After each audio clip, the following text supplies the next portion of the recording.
Good day students. So in our today's class we discuss the question answers, that are the part G, that are the answer the following questions in detail. The first question is draw the neat and table diagram of the human respiratory system. You will draw the diagram that is given on the page number 127. The next question is explain how the breathing takes place in humans. In the human beings, several organs take part and they form together the respiratory system. The air that we take in by the breathing process through our nostrils and then enters into the nasal cavity. We know that in the nasal cavity, the tiny hairs are there, and these tiny hairs helps and trap the harmful substances, trap the dust particles and microorganisms, and the mucus glands that prevent the inner lining of the nasal cavity secretes a liquid that prevent the drying of tissues and provide the moisture to the air.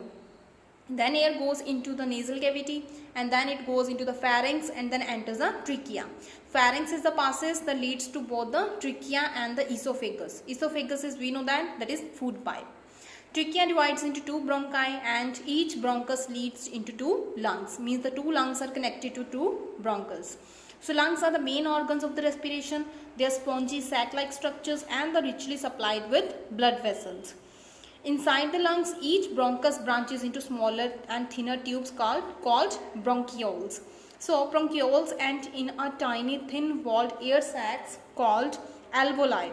Each alveoli helps in exchange of gases, and the diaphragm is present at the base of the chest, and the base of the chest that helps in inhalation and exhalation.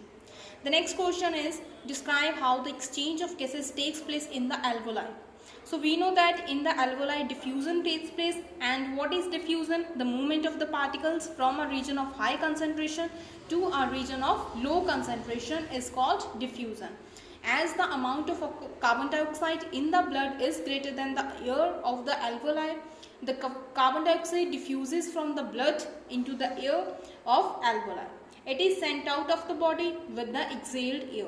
When oxygen passes into the blood streams, carbon dioxide leaves it. So the next question is describe the organs that are used for breathing by the earthworms, fish, frog and dolphin.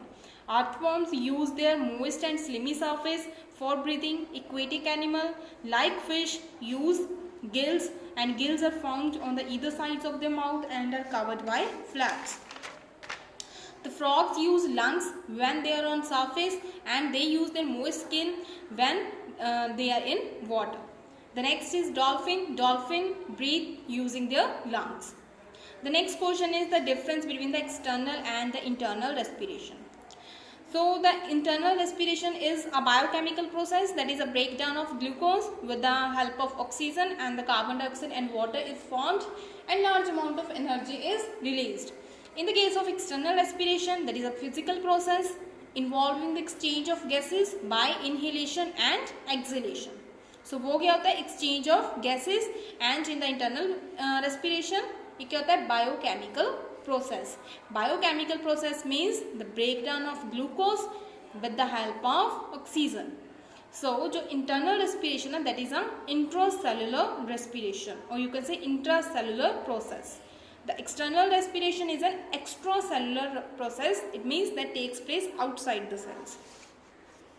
The next is the plant is turned yellow when it is overwatered. The question is when a money plant is put inside the jar that is filled with water, then why the plant turned into yellow?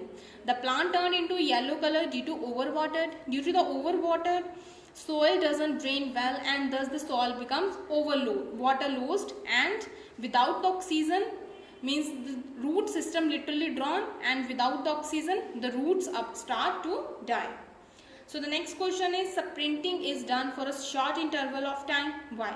Sprinting is basically you can say is a form of running, that is a fast form of running, and it is done for a short period of time because when we do rigorous physical activity, then the amount of oxygen, or you can say the energy is needed for the body is more. ठीक है, the amount उसकी जो more होती है, at that time the muscle cell starts doing anaerobic respiration, and we know that in the case of anaerobic respiration lactic acid is formed, and with the lactic acid muscle cramps form. So to prevent from muscle cramps, printing is done for short interval of time.